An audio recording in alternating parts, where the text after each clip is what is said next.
ejemplo de contrato de colaboración empresarial tenemos contrato de leasing, franquicia, know-how, etc. ¿Por qué son de colaboración empresarial? Porque los contratos contribuyen o colaboran en el negocio o las actividades empresariales de otro empresario. Ahí no les importa, el colaborador no le interesa si le va bien o le va mal a la empresa que está prestando o colaborando con ella. ¿Por qué? Porque no tiene ningún interés en los resultados económicos de esos contratos. Por ejemplo, si ustedes tienen una franquicia, ustedes son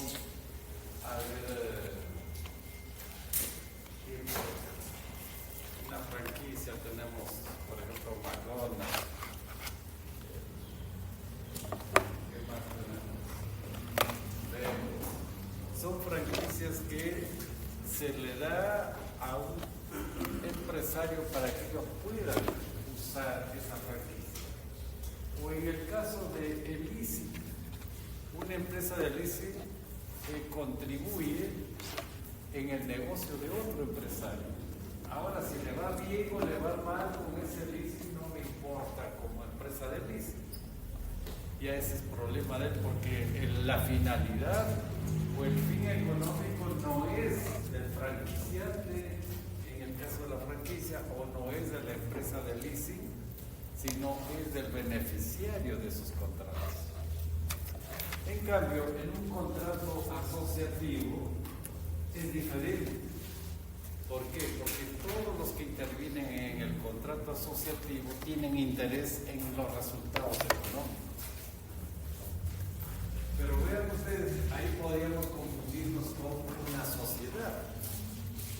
Porque si yo contribuyo en el negocio de otro y nos repartimos las utilidades conforme se haya convenido, diríamos habría una sociedad.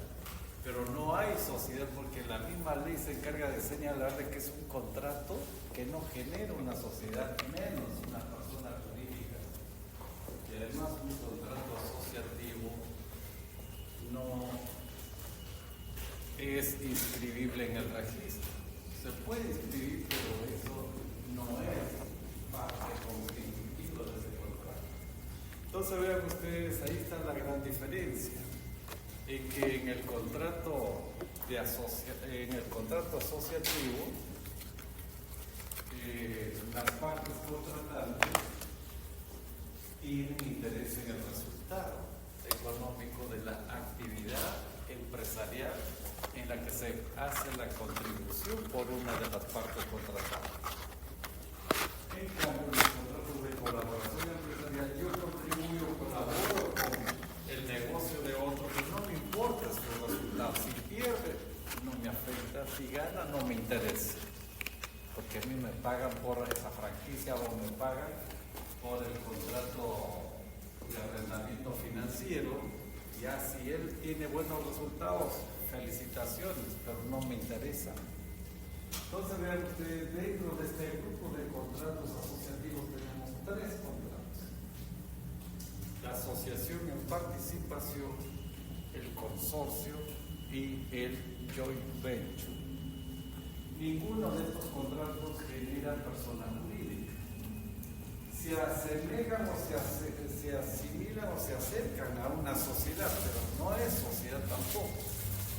Aunque podríamos decir de que la asociación en participación podría ser una sociedad de hecho o una sociedad irregular, pero la ley señala que no genera un sujeto de derecho ahí en ese caso, sino será simplemente un contrato de participación o un contrato colaborativo o un contrato de cuentas comunes. Entonces vean ahí hay una gran diferencia, y en los contratos de colaboración empresarial tenemos muchos contratos de naturaleza mercantil que son de colaboración empresarial. pero en los contratos asociativos la ley solo regula a dos. Lo regula solo a la asociación en participación y al consorcio. Al joint venture no lo regula. Más bien en el anteproyecto de la ley marco del empresariado, ahí sí lo considera también al joint venture como un contrato de colaboración empresarial. Y está dentro de esa naturaleza, pero solamente tenemos legislados a los dos primeros, asociación en participación y al consorcio. A ver, vayamos con la primera. Vean ustedes ahí, señala que los tres contratos que conforme la doctrina se consideran contratos asociativos. En estos contratos la característica fundamental está en que dos o más personas, que pueden ser personas naturales o pueden ser personas jurídicas, pero que se dedican a una actividad empresarial. Por ejemplo, no podemos hablar ahí de asociación en participación de un agricultor con un campesino.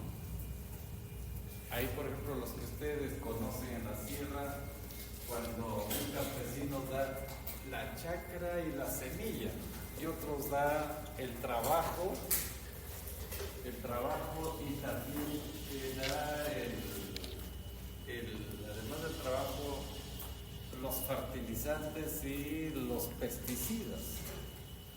Y entonces esa es le llaman ellos al partido o al partir.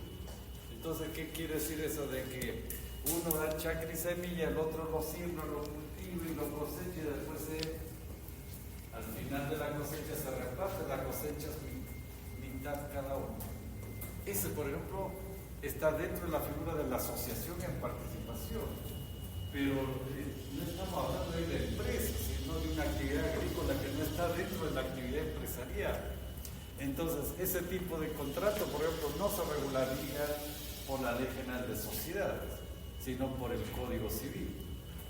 Ahí estamos frente a una figura como si fuera ahí una asociación en participación, pero ojo, no pierdan de vista que en la asociación, el contrato de asociación en participación se da entre dos personas, naturales o jurídicas, o entre una natural y una jurídica, o entre dos jurídicas, o entre dos naturales, pero que tengan una actividad empresarial. Por ejemplo, podría ser una empresa individual de responsabilidad limitada con una persona natural.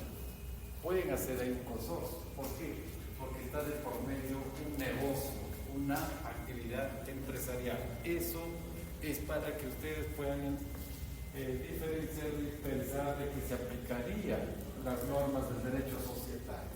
Pero si los dos no fueran empresarios y lo realizan dentro de una actividad agrícola, por ejemplo, no se aplicaría el derecho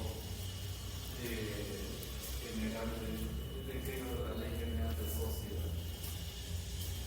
Entonces, vean, en estos contratos asociativos, lo importante es de que la unión de estas dos o más personas es para una actividad empresarial, en la que ahí ellos tienen un fin común, es decir, las utilidades se repartirán en la forma como se hayan establecido convencionalmente. La siguiente. Veamos el primero, la asociación en participación. Este contrato de asociación en participación tiene diversas denominaciones. En las legislaciones extranjeras tienen otras denominaciones. Por ejemplo, hay algunos que le llaman cuentas en participación, otros le llaman sociedad tácita, otros la sociedad accidental, sociedad secreta y contrato de participación como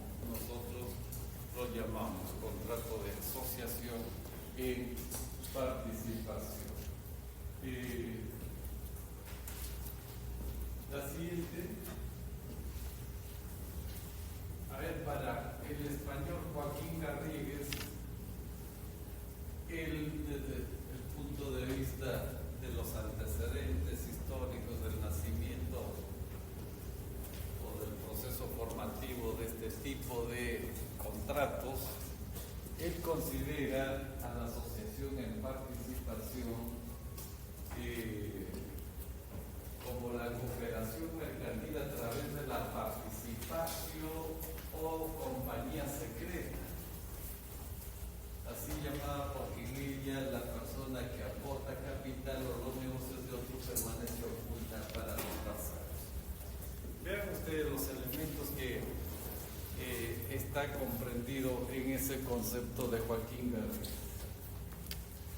Es dos o más personas, naturales o jurídicas, y habla ahí de una compañía secreta. ¿Por qué secreta? Porque uno de los contratantes llamado asociado participa en el negocio del asociado. El asociado es el titular, el dueño del negocio, y es un tercero quien contribuye en ese negocio, pero en ese negocio simplemente el que contribuye, llamado asociado, él no se inmiscuye en las actividades propias de la organización empresarial. Dicho de otro modo, el asociado permanece oculto. Él no responde frente a los terceros o frente a los acreedores del asociado.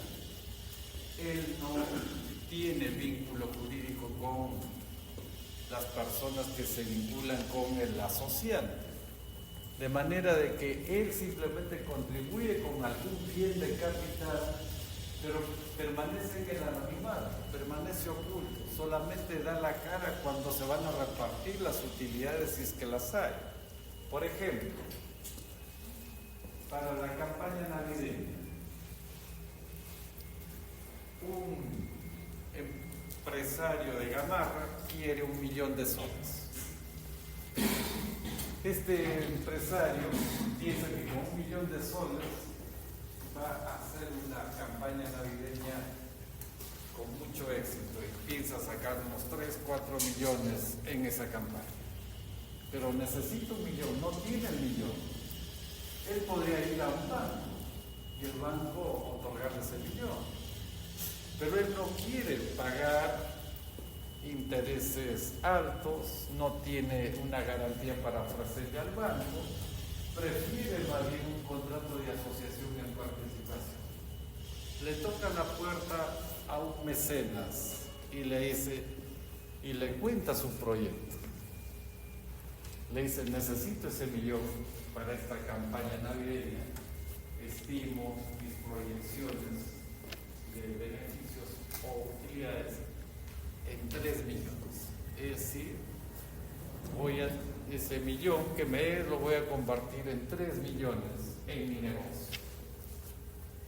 El mecenas le da el millón de soles. Ahí no faltan intereses. No hay intereses como le cobraría el banco. Entonces ahí no hay un préstamo. No hay un contrato de préstamo, no hay un mutuo.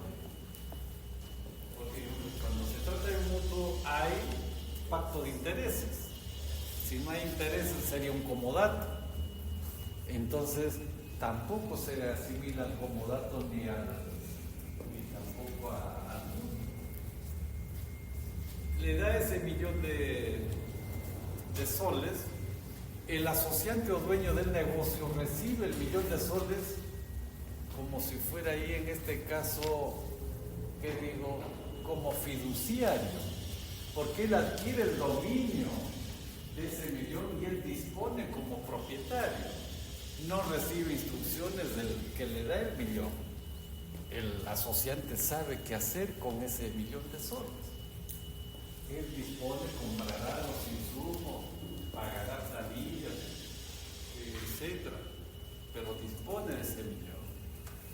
Ahora, entonces, el asociante sigue trabajando. Él celebra contratos con terceros, él se vincula con los terceros, con los clientes, con los proveedores, pero el asociado, el que dio el millón de soles, él está oculto, él no tiene nada que ver. Ahora, se llega a Navidad, pasa Navidad y obtiene lo que se había proyectado económicamente.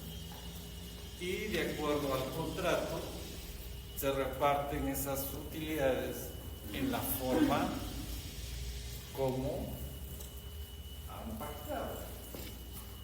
Entonces ahí ven ustedes, como dice Joaquín Garrigues, es una compañía secreta. Todos los proveedores, los clientes del asociante contratarán con él. No saben la existencia del asociado y además no les interesa tampoco el asociado. Simplemente el asociante como titular y dueño del negocio. Entonces, ¿qué hay en este caso? Hay una colaboración del mecenas que da el millón de soles. Colabora con el negocio de la sociedad. Pero no es una colaboración en la que si sale bien o sale mal no le importa al asociado. No, sí le importa. Porque él está interesado en que haya utilidades, porque va a obtener beneficios conforme los pactados. ¿Qué pasaría si hay pérdidas? Y si hay pérdidas, ¿quién asume las pérdidas? ¿Ambos o solamente el dueño del negocio? Ambos serían. Entonces, no es un mutuo. No, se asemeja a un contrato de mutuo, pero si hay pérdidas, no habría entonces ahí contrato de mutuo. Por eso ven que es una asociación, una asociación en participación, es un contrato donde hay un fin común, un fin económico común de los que participan. Entonces, en la asociación de participación hay dos clases de participantes. Uno es el dueño del negocio, el empresario. Dos, puede ser otro empresario, pero él es el que da algún bien de capital que necesita. No necesariamente puede ser dinero, puede ser un local comercial o puede ser maquinarias que se puede dar. Y ahí no podemos decir que sería un arrendamiento financiero o leasing, no puede ser tampoco. ¿Por qué? Porque la característica fundamental o esencial es la que se conforma un fin económico común. Hay interés común en los resultados del negocio de la sociedad. Entonces ahí vean ustedes, por eso dice de que la persona que aporta el capital o los bienes de capital a favor del otro contratante permanece oculto. Por eso se habla de una compañía oculta. La siguiente. Para Rosetta Pong, español.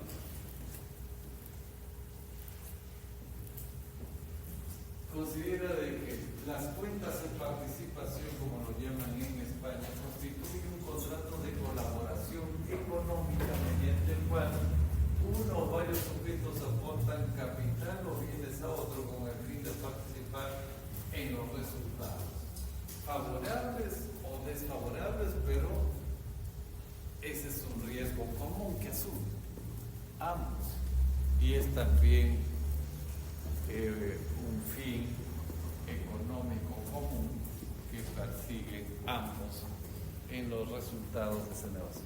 ¿Qué decide? Que el asociante hace partícipe a otros en su negocio, en un negocio o en varios negocios que tenga. Es como decir, no eres mi socio, pero te hago partícipe en mi negocio en los términos como se haya expresado ese contrato asociativo. Y señala ahí, la actividad económica del asociante es desarrollado íntegramente en su propio nombre y por su propia cuenta. O sea, ahí no tiene nada que ver el asociado más que solamente el interés en el resultado, pero no, como dicen ahí, él no tiene por qué intervenir en la gestión, dirección y administración del negocio, porque eso es exclusivamente del asociado. A diferencia de la sociedad, que ahí sí todos tendrían un fondo común, pero ahí no se ha formado un fondo común, sino un fin común únicamente.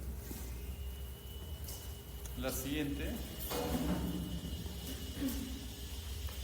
otro español, Joaquín Garrigues. ¿Sí? Esa formación de fondo común, ¿podría tener una diferencia con respecto a las sociedades comunes de acciones? Ajá. La sociedad incomandita por acciones, ahí sí hay un patrimonio social. Y acá no hay un patrimonio social. El patrimonio es única y exclusivamente del asociante, del dueño, del titular del negocio. Si el titular del negocio es una sociedad, un empresario social, en ese caso diríamos de que ahí hay un patrimonio común de los socios que integran esa sociedad. Pero con el asociante no se forma un patrimonio común. Y en caso de pérdidas, aunque no se forme un patrimonio común, aún se responde ese patrimonio de propio del asociante. Ese bien de capital del asociado también puede pactarse en el contrato. Si hay pérdidas, lo asume solamente el asociante. O puede también señalarse de que si hay pérdidas, proporcionalmente serán asumidas por el asociante y el asociado. Eso depende cómo se determine en el mismo contrato. La ley no lo señala, pero hay libertad de fijar los términos de contratación que se pueda dar en el contrato de asociación en participación. Para Joaquín Garrigues también entre esos dos señala de que es una asociación ocasional. ¿Por qué es una asociación ocasional? Porque necesito para mi campaña de Navidad, es una ocasión nada más. No lo hago participar a él como un socio, sino simplemente lo hago participar en mi negocio ocasionalmente por las circunstancias que determinen ahí al asociante buscar a alguien que pueda contribuir con algún bien de capital para poder desarrollar algún proyecto o alguna campaña comercial que pueda hacerse. Y puede también darse el caso de que puede haber una asociación más estable o permanente.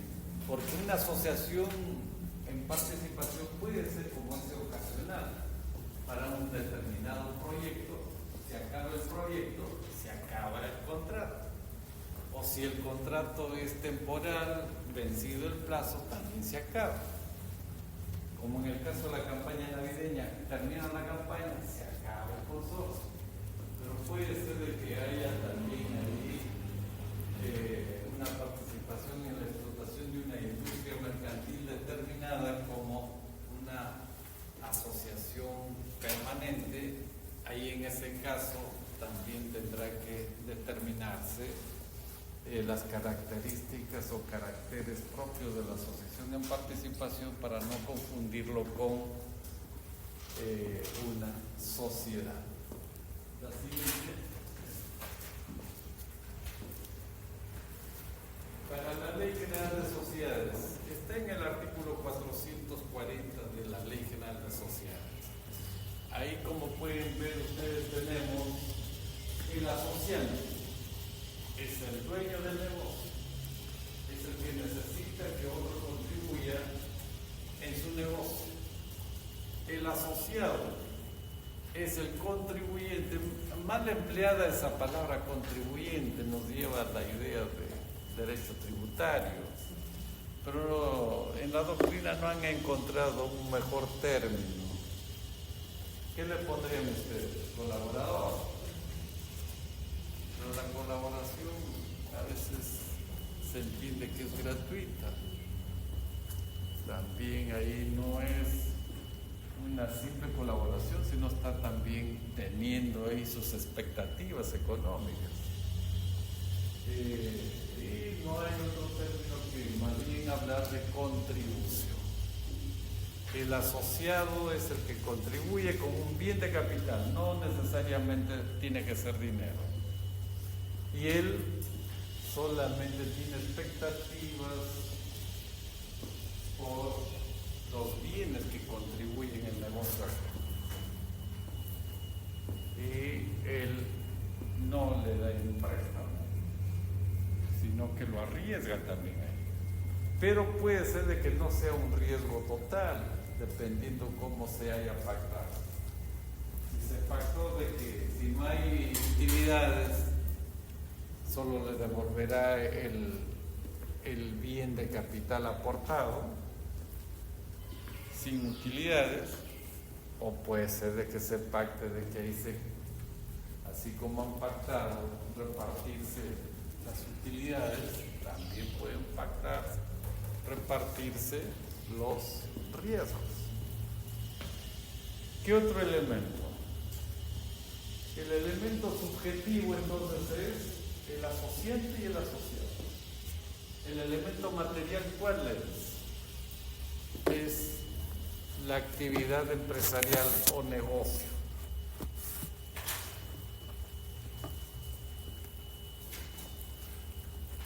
El negocio existe. ¿Qué pasaría si no existiera el negocio y recién ellos quisieran realizar un negocio desconocido todavía? A ver, yo digo, tengo mi proyecto, necesito, pero yo soy el dueño del proyecto. Y le digo, necesito para que mi proyecto se desarrolle, pero tú solamente contribuyes y quedas a un lado. Yo voy a desarrollar el proyecto. Y ahí en ese caso, por ejemplo, ¿se daría ahí la asociación en participación?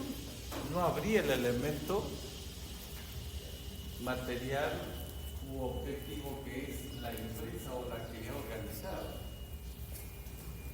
Eso sería un albur, eso sería ya más bien un joint venture, una aventura en un negocio desconocido.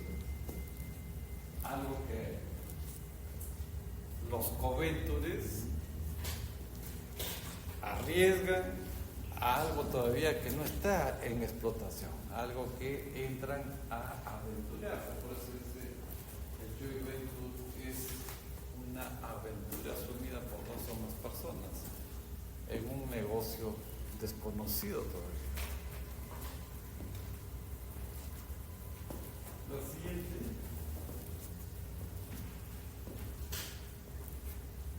el asociante. ¿Por qué el asociante? ¿Cuáles serán los motivos por los que el asociante busca un asociado y no va a un banco o al sistema financiero nacional o a la bolsa de valores, a un banco, una financiera, etc.? Los fundamentos por los que un asociante prefiere la contribución de un asociado son, en primer lugar, el asociante asumiría los inconvenientes que genera un préstamo bancario o financiero. Ya ustedes saben, las altas tasas de interés activas, las garantías reales o personales que exige el banco, los garantes, las altas tasas de interés, etc.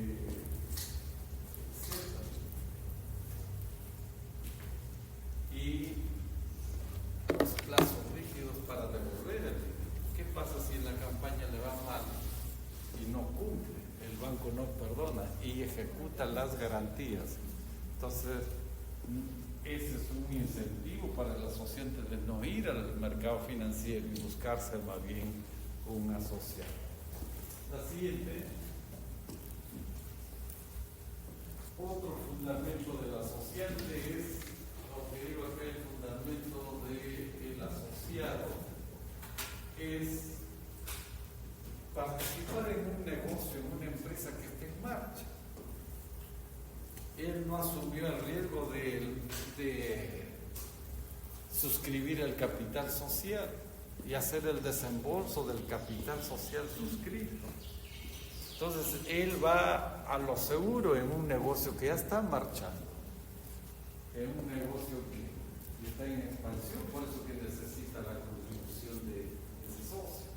Porque si estuviera en crisis, nadie va a buscarse un asociado porque no encontraría, porque no voy a meter dinero a una empresa que está en crisis, sino que está en expansión. Por eso de que eso es un incentivo para el asociado, es participar en los beneficios o las utilidades de una empresa y las ganancias que tenga una empresa ajena.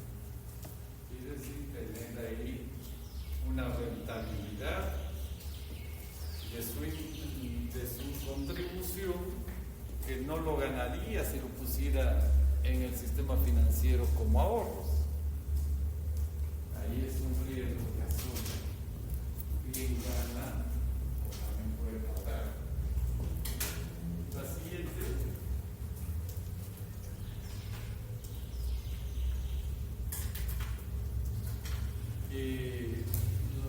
Dentro de estos fundamentos también está en que este contrato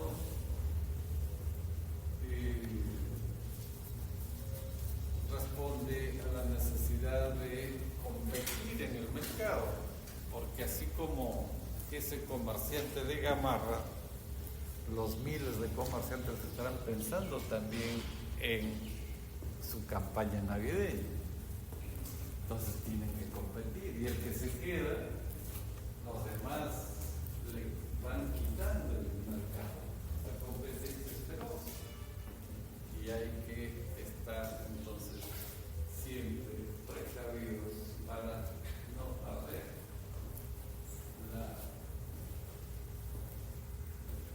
la competencia. Y ahí las partes contratantes, que son el asociante y el asociado, cada uno va a buscar maximizar la renta de su capital o la renta económica que pretenden alcanzar a través del negocio de la sociedad. La siguiente.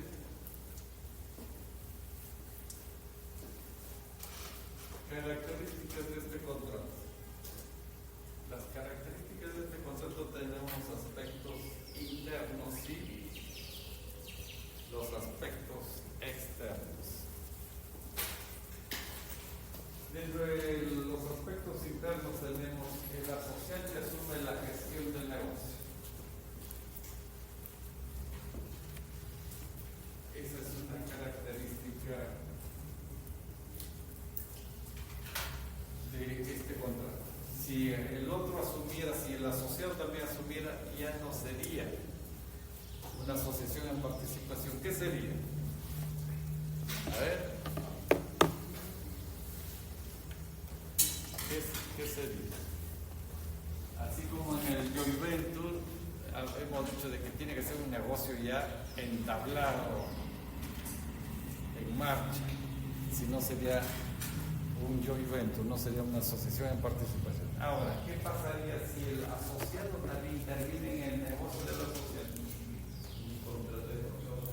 Sería un consorcio. Vean ustedes, las diferencias son sutiles, pero al fin y al cabo son diferencias. Sería un consorcio en ese.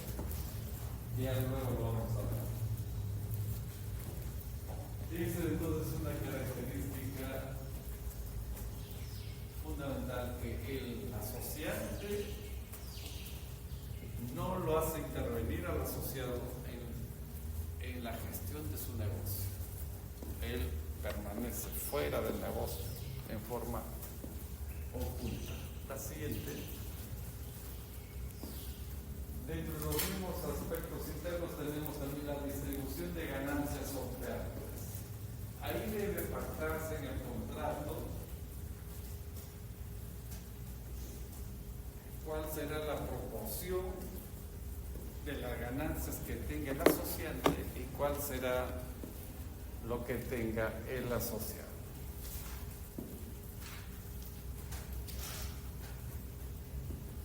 Para eso, como el asociado no interviene en el negocio, el asociante está obligado a rendir cuentas al asociado.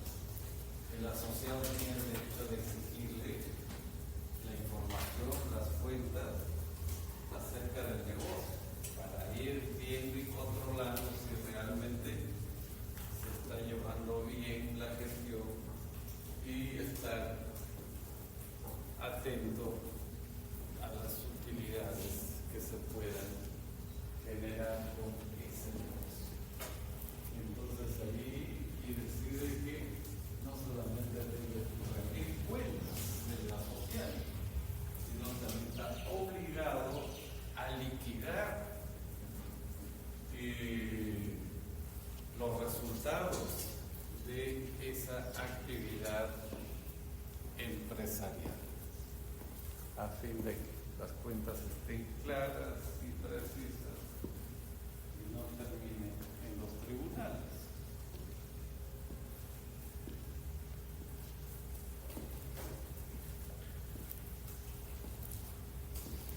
Puede darse el caso de que el contrato haya sido por una obra determinada o una campaña comercial determinada. En esos casos, la rendición de cuentas y la liquidación será al finalizar ese contrato, esa obra o esa campaña. Si el contrato tiene una duración indeterminada, las liquidaciones se realizarán periódicamente, según como se haya determinado en el propio contrato. Cuando hablamos de rendición de cuentas periódicas, puede ser trimestrales o puede ser semestrales, según como se haya convenido en el propio contrato de asociación en participación. La siguiente.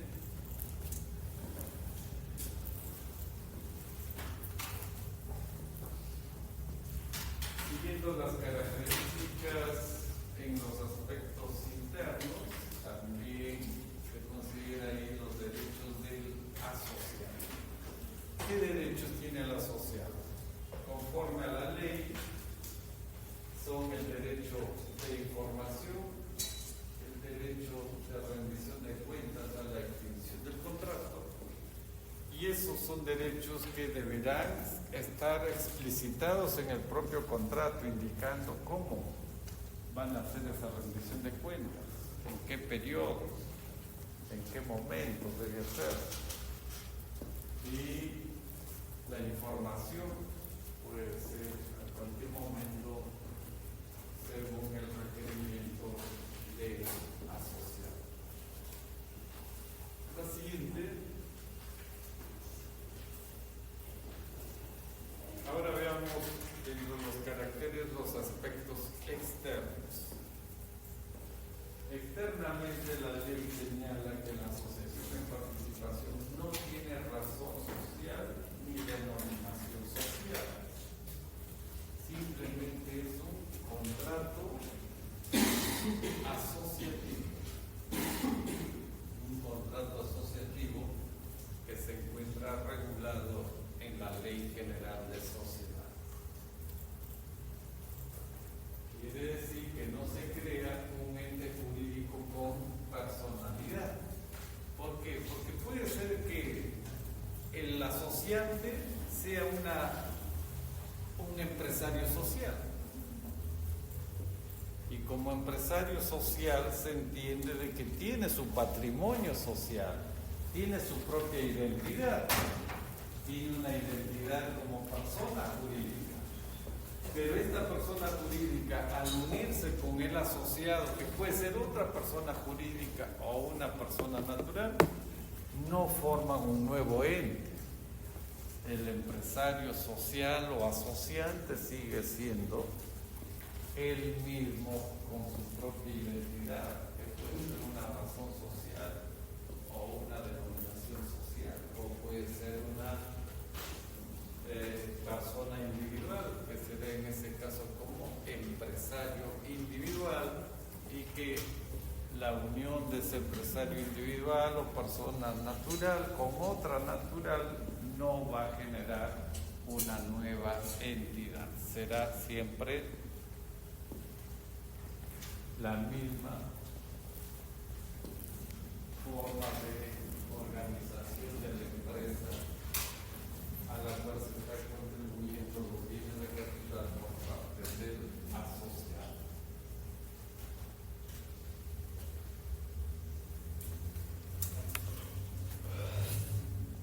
La siguiente. ¿Hay alguna pregunta? No hay pregunta.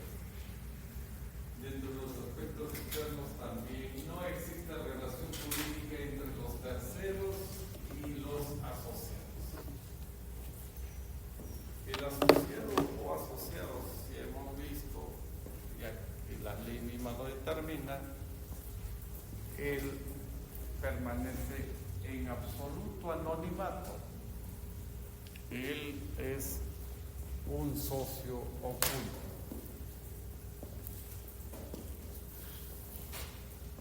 Aunque no sería un socio, sino un asociado oculto, porque como hablamos de asociación, no sería un socio propiamente dicho.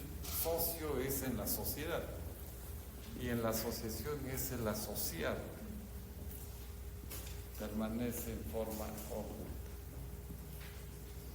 Quiere decir que el asociante es el único que tendrá vínculos jurídicos con los terceros con quienes realice actos o contratos para el desarrollo de su actividad económica que le pertenece. La siguiente.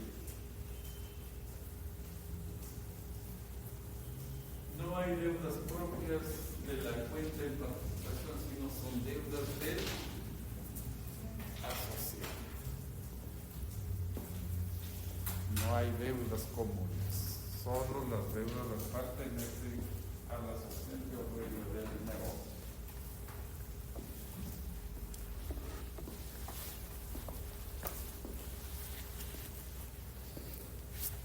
Vean ustedes el artículo 443 de la ley señala que los bienes entregados por el asociado al asociante se presumen de propiedad del asociante.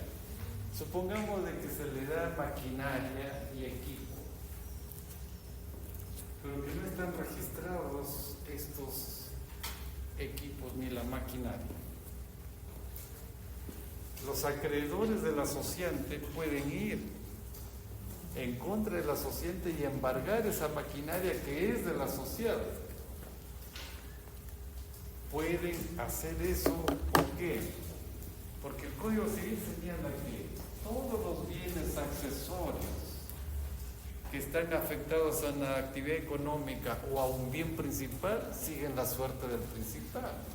Por lo tanto, se entiende de que estos bienes, al estar dentro de la explotación del negocio del asociante, se presumen de propiedad del dueño de esa empresa o ese negocio. Por lo tanto, los acreedores pueden hacer valer sus derechos con las medidas cautelares que se puedan ordenar sobre esos bienes que no le pertenecen al asociante, sino que son del asociado, pero que es por una presunción legal. ¿Y es una presunción jure de jure o es juris tantum?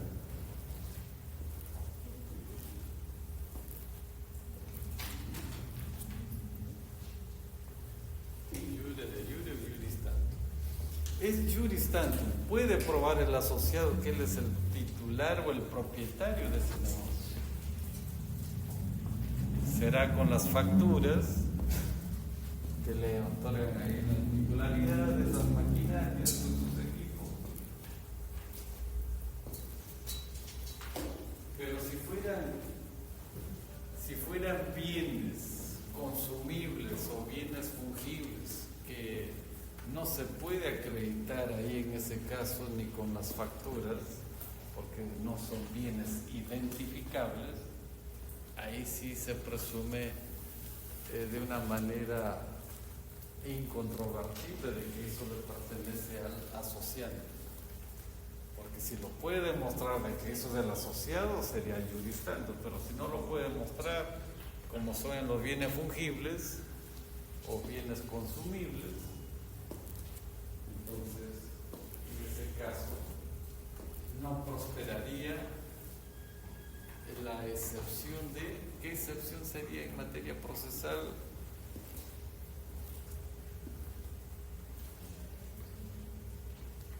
La tercería excluyente de dominio. Si le embargamos a la asociante, yo asociado hago una tercería excluyente de dominio. Acredito y digo, no, yo soy el propietario, yo no le debo nada a él. El que le debe ser, yo no le debo nada, yo le he dado a él la maquinaria en alquiler, lo que sea, o gratuitamente, pero puedo demostrar. Tercería excluyente de dominio. ¿Podría volver a explicar el aspecto C? Ahí el aspecto C señala, dice, no hay deudas propias de la cuenta en participación si no son deudas del gestor, es decir, del asociado. Las deudas son del asociado. Cuando dice gestor, el que gestiona el negocio es el asociado, el dueño. Las deudas son de ellos, no son de los asociados. Por eso, abajo en el 443 dice que los bienes entregados por el asociado o asociante se presume que son del asociado. Pero es una presunción juris tantum, que se puede probar lo contrario. Quiere decir que el asociado puede probar que él es el titular. Pero para eso se necesita que sean bienes identificables. Si son maquinarias, equipos, donde él tenga las facturas, diría yo soy el propietario, entonces estoy probando lo contrario. Y puedo pedir, si hay una medida cautelar de embargo sobre esas maquinarias que son del asociado, el asociado puede pedir la excepción de tercería excluyente de dominio. ¿Está claro? La siguiente. Diferencias entre sociedad y el contrato de asociación a participación. Pregunta de examen. ¿Cuál es la diferencia? A ver, ustedes ya tienen la idea clara y precisa de sociedad y también de asociación en participación. A ver, saquen ustedes sus propias diferencias entre uno y otro instituto. ¿Alguien? ¿Sí? A ver. Dos diferentes pero no es la formación del fondo común y es que constituye una sociedad hay un fondo común como tal que es de la sociedad misma. Ya. Mientras que los contratos asociativos no. Estamos hablando de patrimonios separados, autónomos y distintos. Ajá. Bien. Una diferencia sería el surgimiento de una persona jurídica con personalidad propia. Ya. Los resultados de la sociedad, las personas que decidan tomar, como en todo caso, a celebrar el pacto de la sociedad, es para constituir una nueva persona jurídica. Ya. Mientras que los contratos asociativos no pasa eso. Las personas que constituyen o que pactan este acuerdo asociativo, este contrato, no constituyen una persona jurídica. Son dos personas distintas y, por tanto, sí colaboran entre sí. Ajá. Bien, su compañera ha señalado dos diferencias precisas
dice que en la asociación de participación, la gestión y administración del negocio le corresponde exclusivamente al asociante. No interviene el asociado. 3. Ya estas 3. 4. A la siguiente. No hay más. 3. Ahí tiene que llegar 4 porque en el examen va a decir 5 diferencias.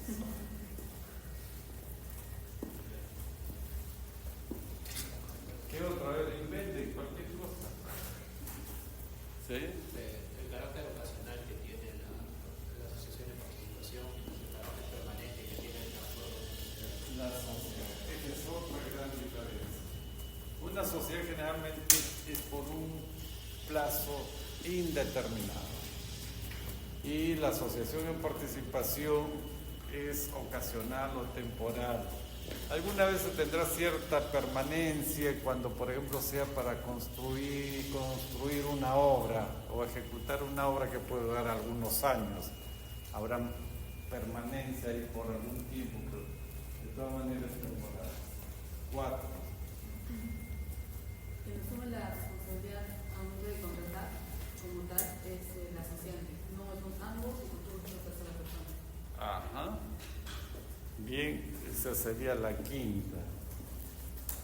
El asociante da la cara frente a los terceros y a los acreedores, mientras que el asociado no se vincula jurídicamente con los terceros que hayan contratado con el asociado. Ya llegaron a 5, pero si ponen 6 en el examen tiene un punto más. La siguiente, tenemos esa faltaba, extinción del contrato de asociación en participación.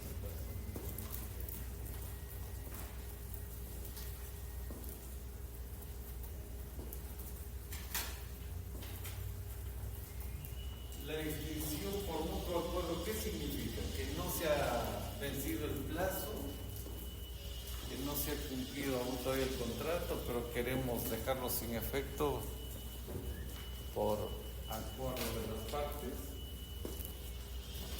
o eso sería una resolución de contrato. A ver, ¿qué se entiende por resolución de contrato?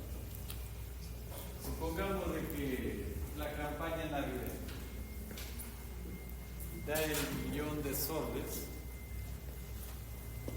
y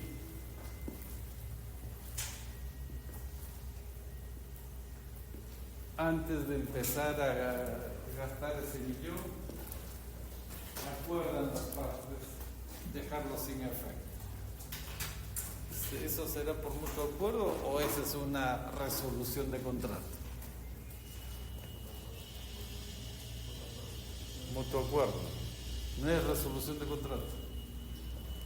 Profesor, pero no se puede resolver por mutuo acuerdo. O sea, también hay que Claro, solamente la sí. se asocia al incumplimiento de obligaciones, pero también Ajá. Resolución de contrato por mutuo acuerdo. ¿Y por qué dice hay mutuo acuerdo de las partes? Y después dice puede ser por resolución o rescisión. En realidad, un contrato celebrado válidamente puede dejarse sin efecto posteriormente por alguna causal o sin causal resolverlo.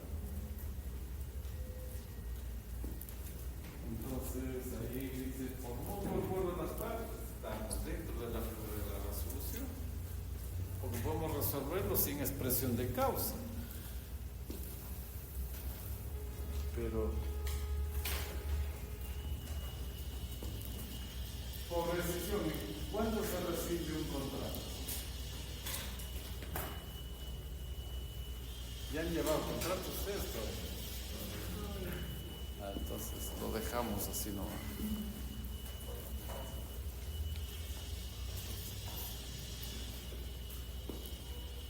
Por nulidad de contrato no está, pero puede dejar sin efecto por nulidad de contrato.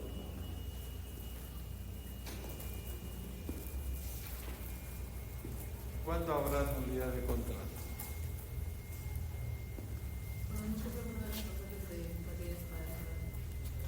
Un ejemplo,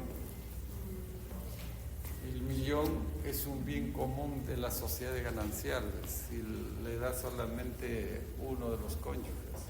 ¿Habrá inulidad o anulabilidad? Nulidad. No ha habido el concurso del otro cónyuge. Y si el otro cónyuge interviene y confirma, entonces ya no sería nulo, porque el acto nulo no se puede convalidar, pero ahí resulta que sí podría convalidar el otro cónyuge, entonces sería anulable.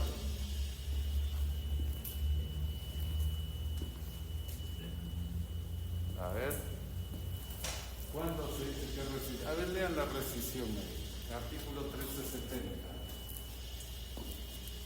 1370 del Código Civil. Vayan adelantando algunas ideas de contratos. ¿Llevan el próximo año? Sí, está en régimen anual. Sí. ¿Cómo se lo leo? A ver. Artículo 1370, rescisión. La rescisión deja sin efecto un contrato por causa existente al momento de celebrarlo. Al momento de celebrarlo. En la resolución dice se deja sin efecto por una causal posterior, sobreviniente a la celebración del contrato que nació válidamente. La rescisión dice que hay una causal existente al momento de la celebración del contrato. Igual que la nulidad. La nulidad también es por una causal que se da a la celebración del contrato. ¿Y cuál sería la diferencia entre la rescisión y la nulidad entonces? Es que la nulidad es de orden público, tiene que la ley señalar explícitamente las causales por las que se determina la nulidad. Y algunas causales que están presentes en la celebración del contrato, pero que no están previstas como nulidad, es rescisión. Ahora está claro.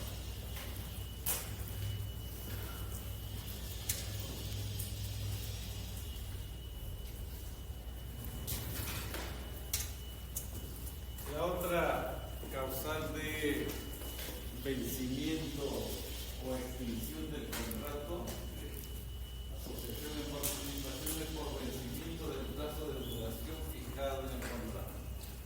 Como es temporal, puede tener un plazo fijo, puede ser una determinada ejecución de proyectos, campañas, etc. Al finalizar esos proyectos, esas campañas o ese plazo fijo de duración, se extingue el contrato. También, al término del objeto del contrato u operación o empresa, a la muerte o incapacidad del socio gestor, es decir, del asociado. ¿Qué pasa si fallece el asociado? ¿Se extingue también o no?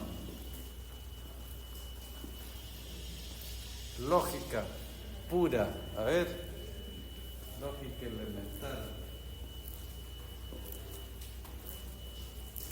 Se muere el asociante, se extingue el contrato.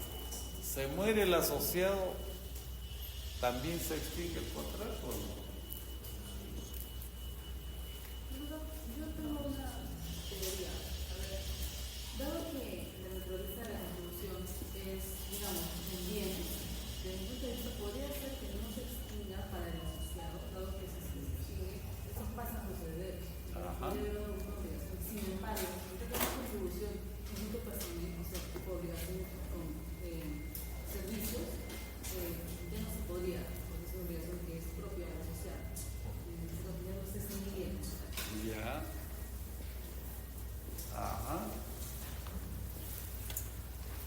estamos hablando ahí de cuando el asociante es persona natural.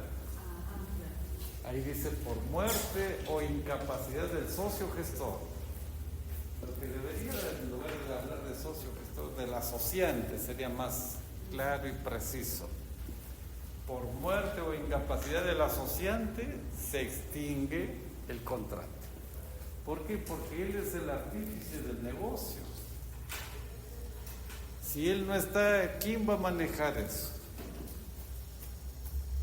Ahora, si fuera en este caso el asociante una persona jurídica o empresario social, ahí no podemos de hablar de muerte o incapacidad. Ahí tendríamos que hablar de disolución y extinción, o no funcionaría. A ver, ¿quién tiene la respuesta?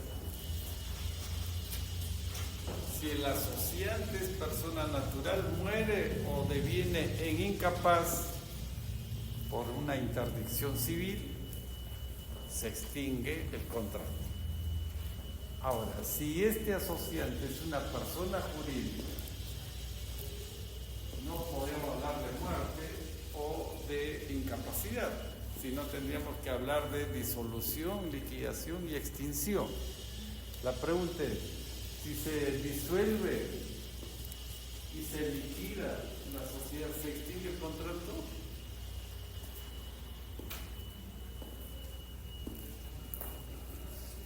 Puede ser pregunta de examen, anda anotándolo ahí.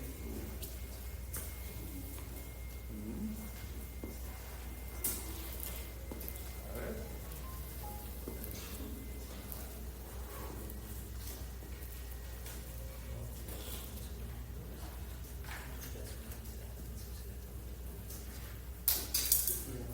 A ver, Jesús, para todos. La cosa sería no, porque los liquidadores se asumen el contrato y tienen que cumplir el contrato y ahí ya sí se disuelve todo. De que no se disuelve. Respuesta correcta.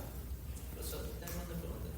Y en este caso sería, ¿cómo sería el aumento de capital y cómo los socios de la empresa asumirían esto?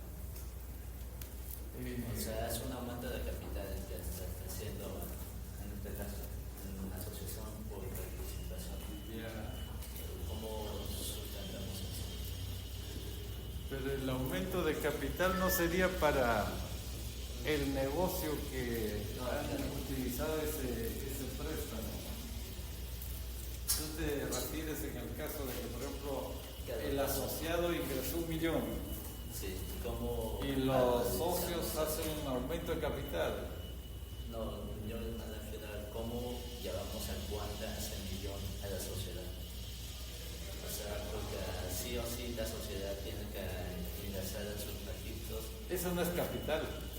Es una capital. No es capital social, esos son recursos financieros. El capital va a la cuenta capital. Y al estar en la cuenta del capital te van a dar participaciones o acciones. En este caso no le dan nada, solamente le van a dar utilidades. Es lo mismo que el banco le diera $1 millón, el banco no va a ser el socio. Pero tendría esto como una deuda o como. Claro, esa es una deuda a terceros. Exacto. Claro, es deuda a terceros, porque el asociado sigue siendo un tercero del negocio. ¿Sí? En el supuesto de la muerte del asociado, en el caso de que haya aportado con bienes, no pasaría una sucesión de sus herederos. O sea, una figura que utilizar como la de sucesión y posesión contractual. Sí, ahí dice, de no existir pacto de continuar el contrato con sus herederos. Ahí, por ejemplo, quiere decir que a la muerte del gestor, es decir, del asociante, de no existir pacto de continuidad, adelante, de no existir pacto de continuidad con los herederos, se extingue. Pero si existe un pacto de continuidad, entonces en el contrato que se haya determinado, seguirá con los sucesores del asociante, del asociante. Mi pregunta era para el asociado. Para el asociado. El asociado sí, no hay necesidad de que haya pacto. Continúa con el heredero, con los herederos o sucesores. Si para el asociante dice, si se pacta, se continúa con él, con los herederos. Con mayor razón para el asociado, porque él simplemente ha dado un bien de capital y entonces sobre ese bien, eso es parte del patrimonio individual del asociado, tendría derechos ahí los sucesores. Ahí no habría problema. Solamente el pacto sería en el caso del asociado.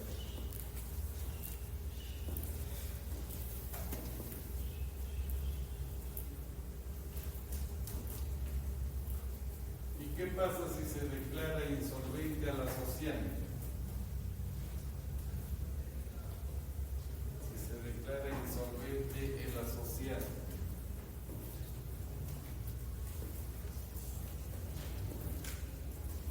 A ver. Ahí van a meterlo todo ese millón ahí al...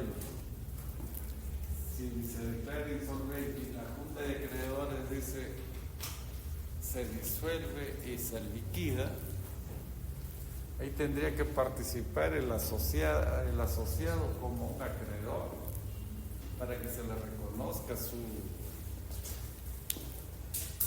Pero en realidad ahí en este caso, cuando es de campaña, difícil es de que se le declare insolvente. La siguiente, tenemos el contrato de consorcio. ¿Alguna pregunta sobre la asociación en participación?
Tenemos el gran aeropuerto internacional Jorge Chávez, el nuevo aeropuerto, ejecutado por el consorcio formado por una empresa alemana y Graña y Montero. Cada una de estas dos personas jurídicas mantienen su propia personalidad jurídica. El consorcio no los ha hecho que pierdan su individualidad. Es más, cada una de ellas sigue desarrollando su objeto social, cada una de ellas. Pero ellos, estas dos personas jurídicas, están consorciadas solo para esto del aeropuerto internacional. Todo lo demás, su objeto social sigue desarrollándose conforme a sus actividades ya programadas, desarrolladas dentro de su objeto social. Pero la diferencia con la asociación en participación es de que estas dos empresas consorciadas, cada cual tiene su propia especialidad. Por ejemplo, Graña y Montero se ha encargado de todo lo que es infraestructura, obras de ingeniería civil. Y la empresa alemana se ha encargado de todo lo que es la tecnología, todo lo que está dentro de los avances de la ciencia y la tecnología para el equipamiento del nuevo aeropuerto. Cada uno de ellos entonces desarrolla dentro de sus especialidades en forma individual. Quiere decir que ahí en el consorcio hay trabajos conjuntos y trabajos individuales. Para que, por ejemplo, Graña y Montero pueda cumplir con las obras de ingeniería civil, puede contratar individualmente con terceros para cumplir la parte que le corresponde. Igual hará también la empresa alemana, para cumplir la parte que le corresponde, podrá contratar con terceros en forma individual. Pero frente a Corfac, frente al Estado, ¿quién responderá ahí por los incumplimientos de la obra? Ambos ahí forman como una sola empresa, pero en realidad no se genera una nueva persona jurídica, es un contrato asociativo también. Se han asociado ellos, pero la gran diferencia con la asociación en participación es que todos los consorciados son partícipes activos en el desarrollo de las actividades por las cuales se han consorciado. Y en la asociación en participación vemos de que hay un socio oculto, un socio que no hace nada, solo espera que haya beneficios para repartirse. Esa es la gran diferencia que se da ahí. Entonces, teniendo en cuenta ese aspecto, la definición de consorcio es la unión de dos o más personas o entidades. Quiere decir que pueden ser personas naturales que desarrollen actividad empresarial, se entiende, puede ser un empresario individual o pueden ser empresarios sociales que se asocian para participar en forma directa. Esa participación directa, ¿de quién es en la asociación en participación? Solo del asociante, no es de la otra parte contratante. En un negocio con el propósito de obtener un beneficio económico, manteniendo cada uno su propia autonomía. ¿Eso qué significa? Que cada sociedad va a desarrollar su propio objeto social y tendrá su propia contabilidad de sus negocios propios. Pero el consorcio tendrá que ser una contabilidad separada del consorcio frente a la entidad contratante, que sería en este caso Corfac, como empresa del Estado. Bien, ahí la diferencia. También es un contrato asociativo, porque hay unión de dos o más, pero como contrato, no como una nueva entidad. Y también en esta unión se entiende que es un contrato asociativo. ¿Por qué es asociativo? Porque ambos consorciados o todos los consorciados tienen un fin común. ¿Cuál es ese fin común? Es el beneficio o las utilidades a través de un determinado objeto. ¿Cuál es el objeto? Aquí en este caso será el negocio o la actividad empresarial que desarrollarán en forma conjunta, desarrollo conjunto. En la asociación en participación, la actividad es un desarrollo individual del asociado. ¿Está clara la idea, no? La siguiente.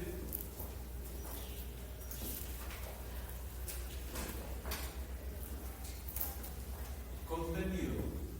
Contenido quiere decir de que eso es lo que los abogados y las partes tienen que establecerlo en el contrato, como decir cláusulas necesarias que dibujan de cuerpo entero al consorcio como contrato asociativo. La participación que sobre la operación conjunta debe realizar cada consorciado. Quiere decir que ahí en el contrato tienen que determinar qué actividades van a desarrollar en forma conjunta, ambos, conjuntamente, no separadamente. También ahí dentro del contenido se explicitarán los actos a los que se obliga cada partícipe a fin de obtener una participación sobre la operación en forma conjunta. Vean ahí, habla de operación conjunta. Quiere decir de que no solamente hay actividades conjuntas, sino también actividades que cada uno de ellos desarrollará por sus especialidades bajo responsabilidad individual de cada uno de ellos. Y debe indicarse también en el contrato el mecanismo de coordinación que dirijan los actos comprometidos por los partícipes a la conclusión del objetivo común. Bien, ahí el contrato es ley entre las partes. Pacta sunt servanda, es decir, mientras las reglas estén claras en el contrato, habrá menos conflictos entre los consorciados. Por eso de que ahí siempre debe tenerse en cuenta que libremente los contratantes determinen los términos en los que se va a desarrollar el consorcio, las actividades consorciadas.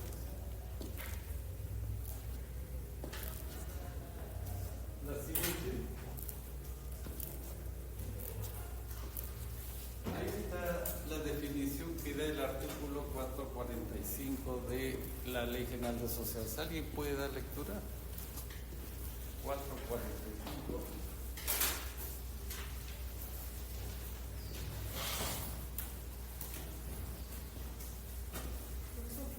A ver. El artículo 445 de la LGS define al consorcio como aquel contrato por el cual dos o más personas se asocian para participar en forma activa y directa en un determinado negocio o empresa con el propósito de obtener un beneficio económico, manteniendo cada una su propia autonomía. Ajá, bien. Pregunta. ¿Pueden consorciarse dos personas naturales? Pueden ser personas naturales.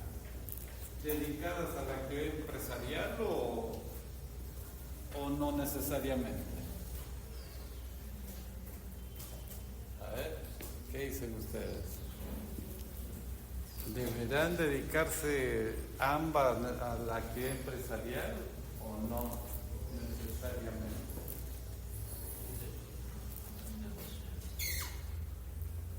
Una definición legal, profesor, sí, porque señala que deberían unirse para realizar un determinado negocio o empresa. Personas se asocian para participar en forma activa y directa en un determinado negocio o empresa. Se entiende entonces de empresarios, de empresarios individuales o pueden ser empresarios sociales, es decir, que estén relacionados con el quehacer de una actividad empresarial, como en el caso, por ejemplo, del aeropuerto Jorge Chávez. Cada quien ahí, según su especialidad, participa en la ejecución de las obras consorciadas.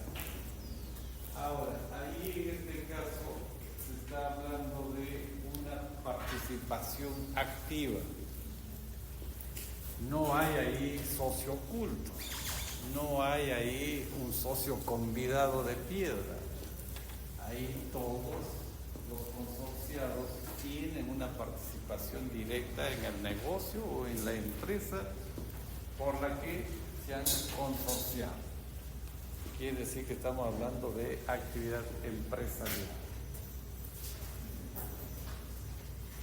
Y es asociativo porque no solamente porque todos los consorciados participan activamente, sino es asociativo porque tienen un fin común.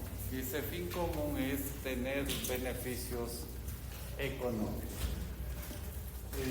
Ahí lo importante que señala de que se consorcia solo para una determinada actividad. Eso no implica de que cada consorciado tenga que dejar de realizar su objeto social, no, continúa siempre con su actividad empresarial dentro de los alcances de su objeto social o de su objeto empresarial. Por eso es que señala que cada uno de ellos mantiene su propia autonomía. La siguiente.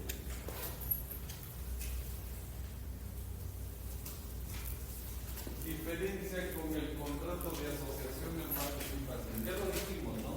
¿Cuántas hicimos? 5 diferencias.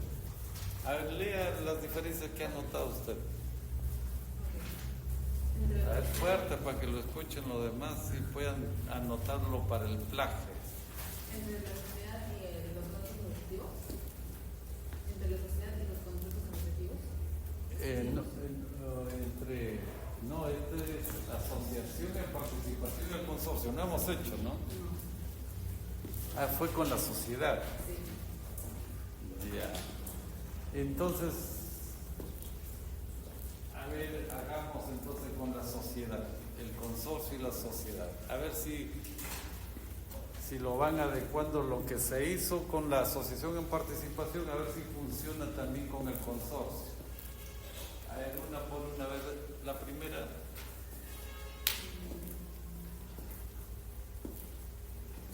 Primera diferencia. No la copiaron. De la asociación en participación con la sociedad. Claro. Por eso hay que ver esas si también se aplican para el consorcio. La primera sería el fondo común. Sí, fuerte, a ver. El fondo común, en el sentido de que en las sociedades hay un fondo común, que es la sociedad misma. En los procesos asociativos no, hay un patrimonio autónomo e independiente de cada sociedad, de la sociedad y de la sociedad. Y acá en la sociedad, que iba en el consorcio, ¿funciona esa? Sí, no. ¿No puede tener un fondo común el consorcio?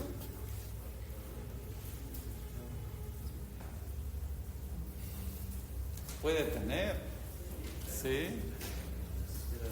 Puede tener un fondo común. Les conté a ustedes de que San Marcos hizo un plan piloto de asociaciones a través de empresas. Y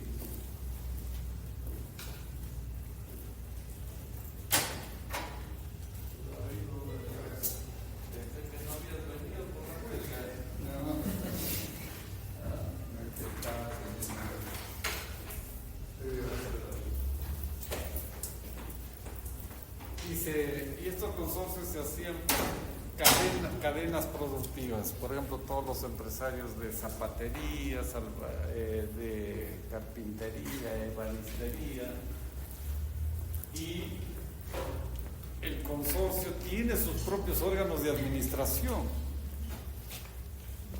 y cada quien producía según su capacidad, manteniendo su autonomía, pero además contribuía con la organización del consorcio y quedaba un fondo para el consorcio.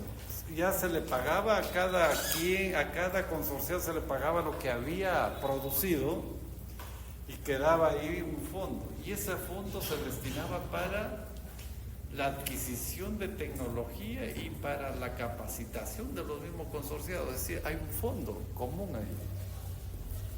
Pero no es persona jurídica tampoco el consorcio. Pero entonces ahí ya no se aplicaría esa diferencia de la asociación en participación, Porque acá puede haber un fondo, pero no es obligatorio, es un fondo que puede determinarse en el instrumento de celebración del consorcio, es decir, de celebración del contrato de consorcio, podría determinarse. Y el consorcio no solamente puede ser para una determinada obra, el consorcio puede ser permanente también, por tiempo indeterminado. Por ejemplo, ¿cuántos años hace que se hizo ese plan piloto? Fue en el 2004, creo que fue. Son 21 años.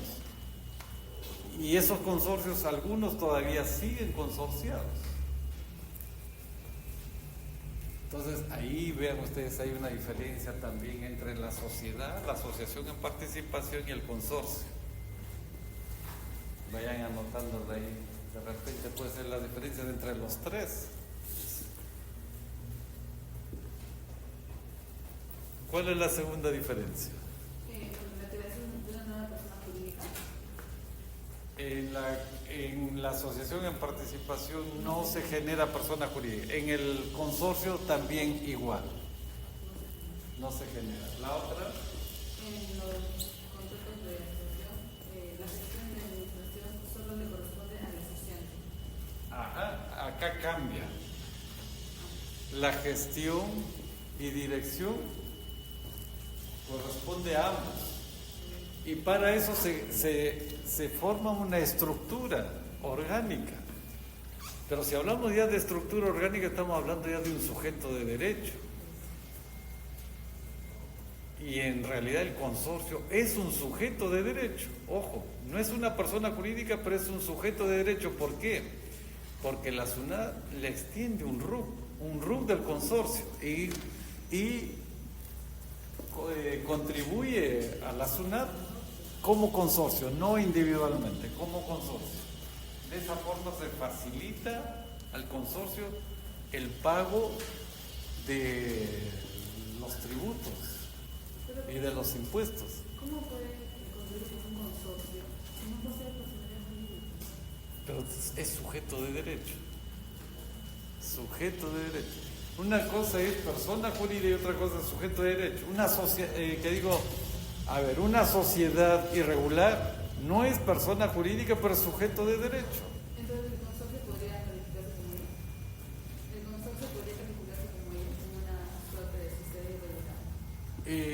No es una sociedad irregular, no es sociedad, sino es un contrato que Pero vean ustedes, los órganos que se establecen en el consorcio no están en la ley, pero es fuente formal del derecho mercantil, los usos y costumbres. Los usos y costumbres hacen de que el propio consorcio tenga su propia administración y gestión.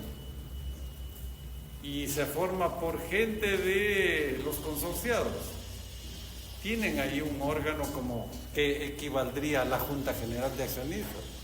Y el gestor que tiene la característica de ser un gerente general, que lo vamos a ver luego esos órganos. Pero entonces no es persona jurídica, pero sí tiene la calidad de un sujeto de derecho, en este caso un sujeto tributario, porque como consorcios ellos pueden contratar con terceros. Si pueden contratar con terceros significa que tienen, en este caso, la calidad de un sujeto de derecho. Ahora, ¿y cuál sería el respaldo entonces si como consorcio contratan con terceros? ¿Cuál sería el respaldo o la seguridad que ofrecerían a los terceros? El fondo común puede ser que lo hagan o no lo hagan también. Van a responder cada consorciado con su propio patrimonio social o individual. Ahí está el respaldo.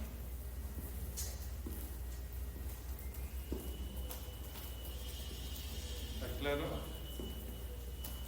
Tercera diferencia. Bueno, el carácter ocasional de los contratos asociativos. El carácter Ocasional de los contratos asociativos. En el caso de los contratos mencionan que fuerte, yo no lo escucho hasta acá. el carácter ocasional de los contratos asociativos. Ya. En el caso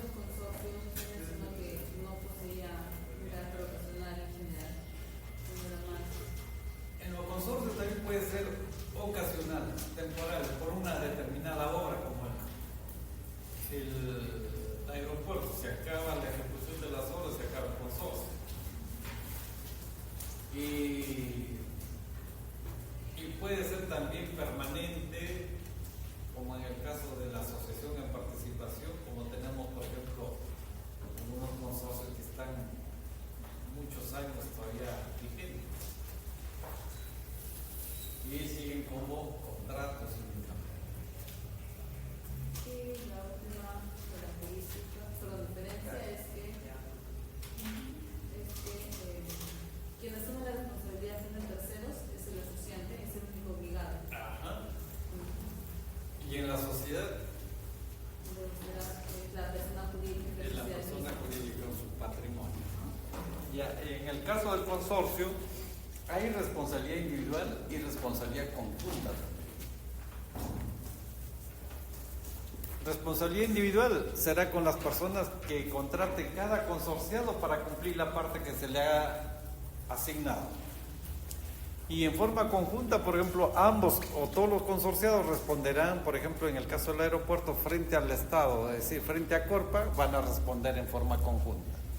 ¿Con qué responden? No responden con el fondo común del consorcio, sino con sus patrimonios individuales de los consorciados. Y esa responsabilidad es solidaria de todos los consorciados frente a la entidad comitente, que en este caso el ejemplo sería Corpa. Entonces ahí vamos a ver la principal diferencia del consorcio con la asociación en participación. El consorcio admite formas de unión transitoria de empresas que permitirán no solamente la organización para facilitar internamente la propia actividad de cada partícipe, sino también su expansión externa para compras, ventas, exportación, etc. Entonces ahí le da esa característica de sujeto de derecho. Para comprar como consorcio. Si compra como consorcio, ¿qué quiere decir? Que es un sujeto de derecho. Pero no se confunda eso con persona jurídica. Aunque se inscribe en el registro el consorcio, no es persona jurídica. Y además, eso se inscribirá en el registro de contratos, pero no se va a inscribir en el registro de personas jurídicas.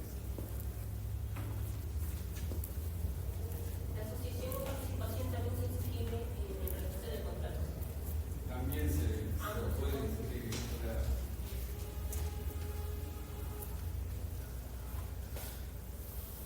Profesor, ¿Sí? tanto para los contratos en la asociación como para los consorcios, no es obligatoria la inscripción en el libro público. No, no es obligatorio.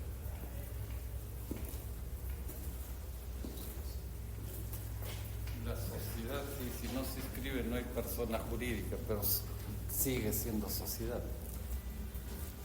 La siguiente.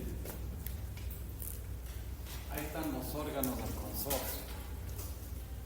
No está en la ley, pero ya saben ustedes que las prácticas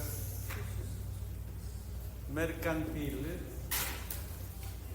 han determinado ese tipo de estructura de organización consorcial para que pueda operar el consorcio, porque si puede comprar frente a terceros, como señala ahí, puede contratar con otras personas para cumplir con las tareas asumidas en el consorcio, debe tener entonces ahí órganos que operen esas negociaciones, contratos, adquisiciones, etc. Se tiene ahí en este caso el comité de gestión y el operador. Comité de gestión y el operador. Salud.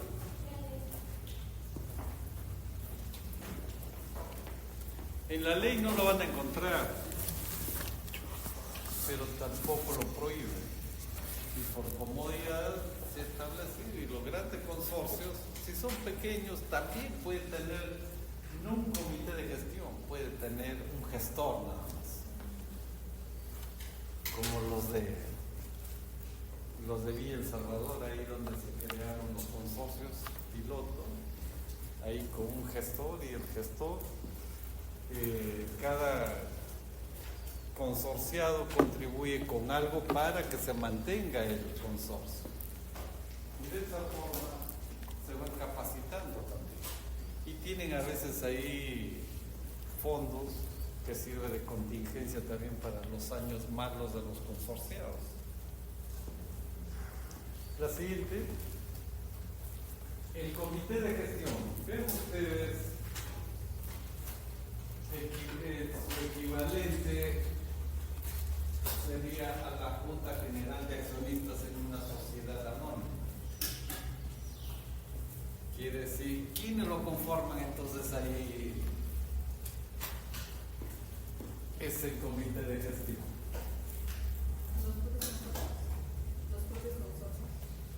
Claro, ellos designan quiénes van a formar parte de ese comité de gestión. Supongamos de que son dos consorciados. Depende también ahí de la mayor participación de cada consorcio. No puede ser 50-50 la participación del consorcio. Hay unos que tendrán mayor capacidad que otros, tendrán una mayor participación y otros menor.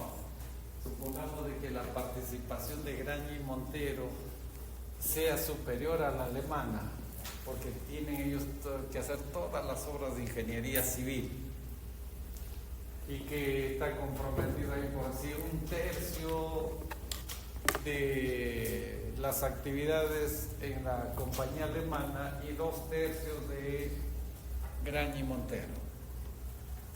Entonces ahí tendríamos una participación de 2-1.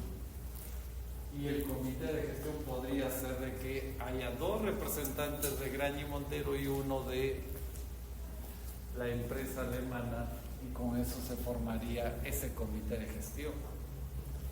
Y el gestor podría estar en manos de quién, de la compañía alemana, como para poder equilibrar ahí la participación de cada uno de ellos. Eso es cuestión de que libremente lo determinan las partes en el contrato. Como en el contrato hay esa libertad de contratación, no habría impedimento.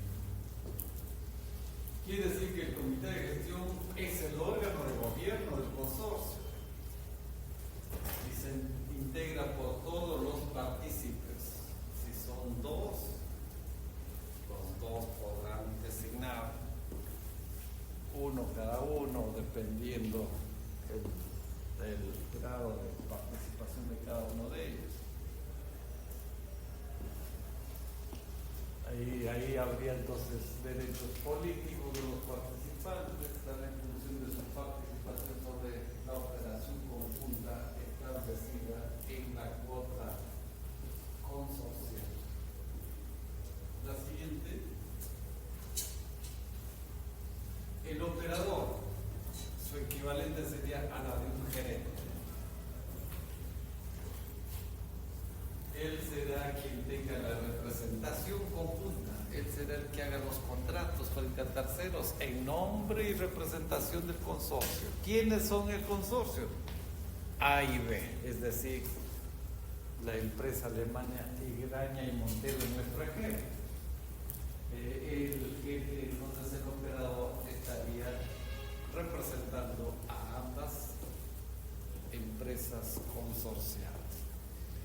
Y él tendrá la facultad de poder firmar toda clase de actos y contratos frente a terceros para el cumplimiento de las actividades consorciales. La siguiente.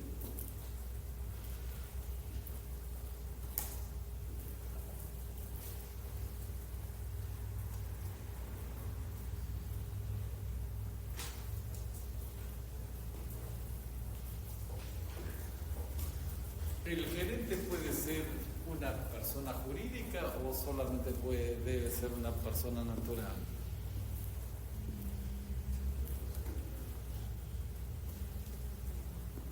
¿El operador dijo? El operador. ¿El comité de gestión puede ser personas jurídicas o solamente puede ser personas naturales?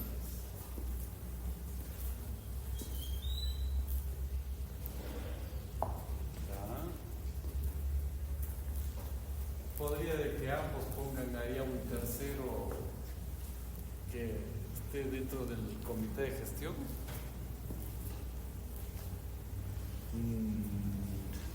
Es igual que el directorio, es personal. No puede haber un directorio como persona jurídica. Un gerente sí puede hacerlo. El operador puede ser una persona jurídica. Pero generalmente en estos consorcios, como son contratos, no son personas jurídicas, al mando siempre ahí el operador será la persona que haya designado uno de los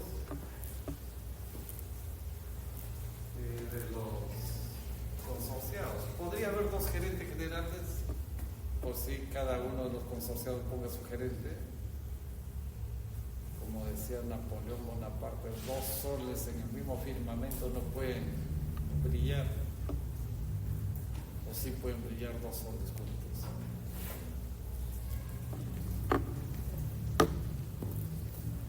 El gerente puede ser una persona jurídica. Si es que hay desconfianza de por qué yo no pongo el gerente, por qué tú vas a poner el gerente, si es persona natural, puede poner como persona jurídica que asuma la gerencia, o mejor dicho, la gestión del consorcio como órgano de representación de la sociedad, de los consorcios. Entonces, la responsabilidad en este caso, frente a los terceros y frente a la entidad comitente para quien están desarrollando esa actividad consorciada, no es del operador. La responsabilidad ahí son de los consorciados.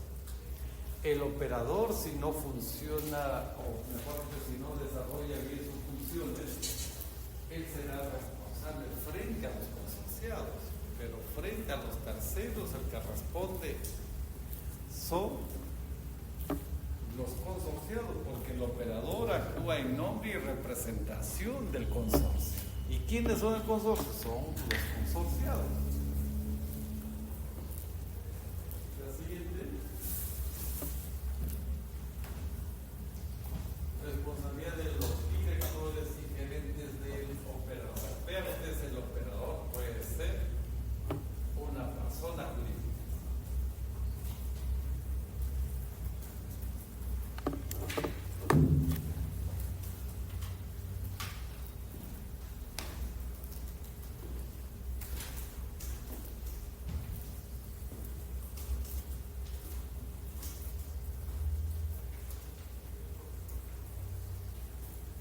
La responsabilidad de los directores, del operador, de administradores del operador, se rige, ya lo hemos visto, eso de la responsabilidad civil, penal y administrativa de los directores. Cuando incurren ellos en responsabilidad frente a la sociedad, frente a los socios o frente a terceros. Cuando incurren responsabilidad frente a la sociedad, se llama ahí la pretensión social de responsabilidad que tiene la sociedad frente a los administradores, frente a los directores. Si es frente a los socios o a terceros, ahí será una pretensión individual de responsabilidad frente a ellos. Ya en la pretensión social de responsabilidad habíamos visto el tamiz que se da para que pueda operar la responsabilidad, es que previamente debe haber acuerdo del órgano supremo de la sociedad. Y habíamos señalado que veces era letra muerta eso, porque los mismos directores eran los miembros de la Junta General de Accionistas y ellos mismos no iban a sesionar en Junta General y decir somos culpables, que nos enjuicien, y hay que designar a Juan Pérez de que él haga las demandas o las denuncias contra nosotros. Eso no sucede. La responsabilidad de los directores se determina de manera individual y personal, solidaria y limitada, de frente a los consorciados y frente a los terceros.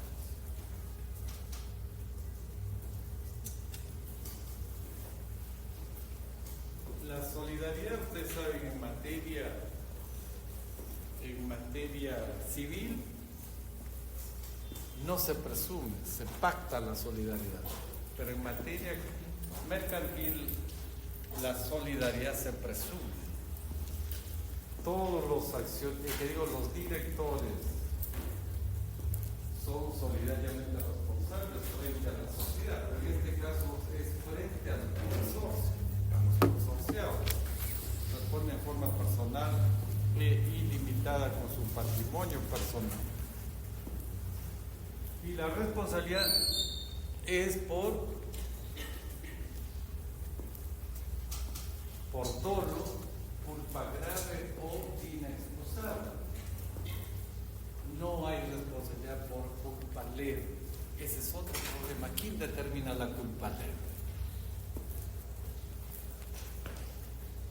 Debería ser los jueces, pero no lo hacen los jueces. ¿Por qué?